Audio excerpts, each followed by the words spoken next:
Shalom, selamat pagi dari baik. Saya akan membuat tugas pembelajaran dari mata kuliah evaluasi pembelajaran. Pertama-tama perkenalkan, nama saya Yanus Umpu Gaji, NIM 19320178, kelas C, semester 5. Jadi sebelum kita mulai pembelajaran, izinkanlah saya memimpin doa ini menurut agama dan keyakinan saya. Berdoa mulai. Terima kasih ya Tuhan, Tuhan sudah menjaga kami dari malam hingga berita hingga pagi. Tuhan, pada pagi ini kami anak-anakmu hendak memulai aktivitas pembelajaran ini. Tuhan menjaga dan melindungi hingga apapun yang kami lakukan boleh sesuai selaras dengan kehendak. Ini doa dan permohonan kami, sempurnakanlah. Terima kasih ya Tuhan, amin. Jadi saya akan membawakan pembelajaran yaitu taksonomi asal belajar kognitif.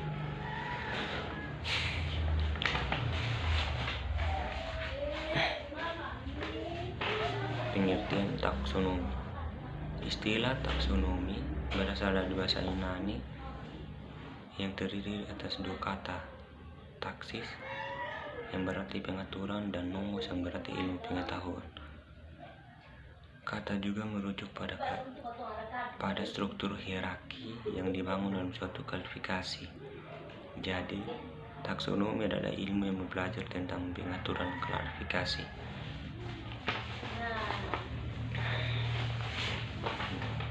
Berikutnya, pengertian hasil belajar. Belajar merupakan aktivitas manusia yang sangat vital dan secara terus-menerus akan dilakukan selama manusia tersebut masih hidup.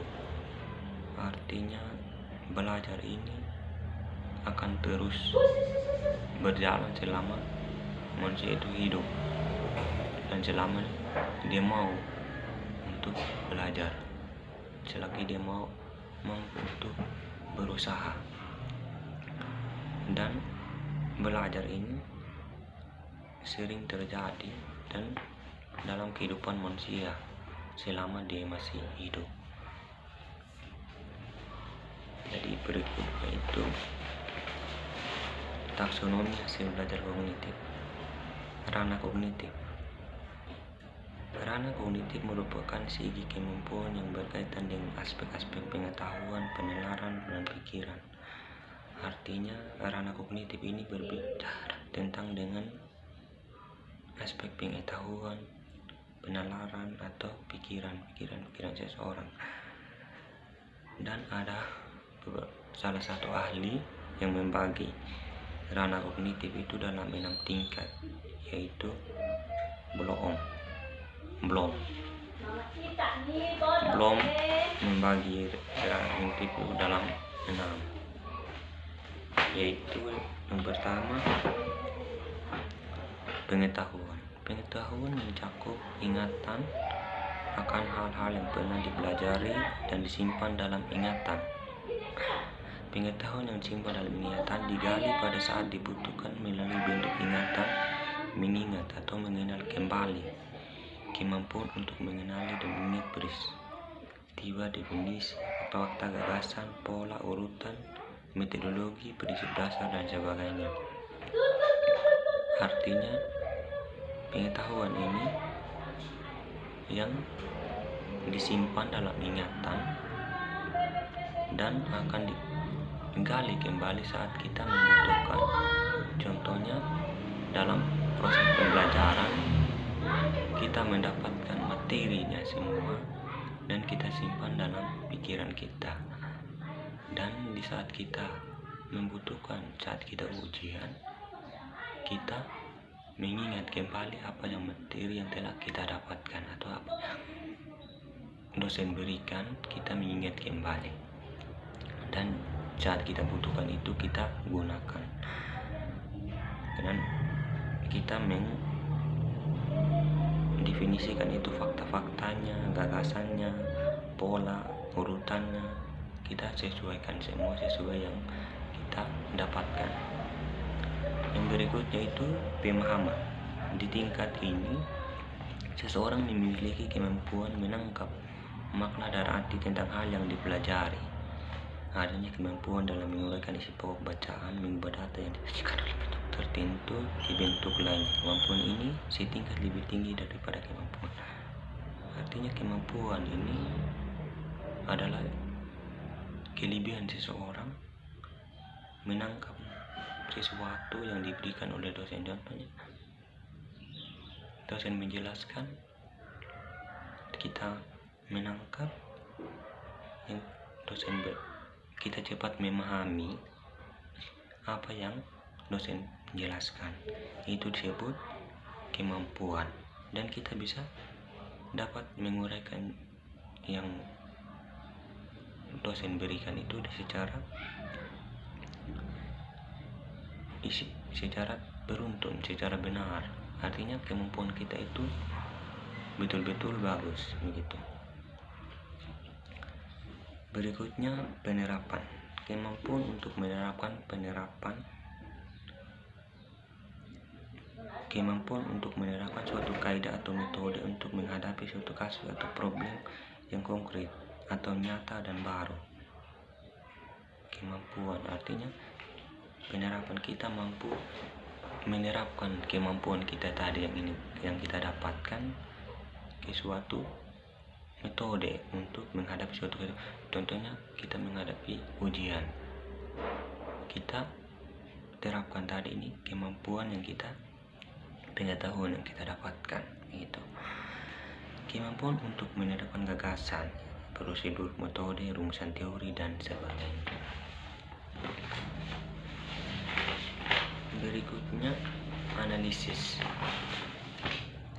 Di tingkat analisis, seorang mampu memecahkan informasi yang kompleks menjadi bagian-bagian kecil dan mengkaitkan informasi.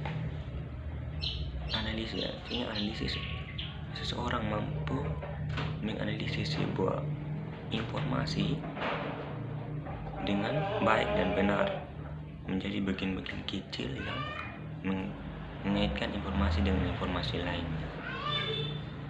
Berikutnya, sintesis.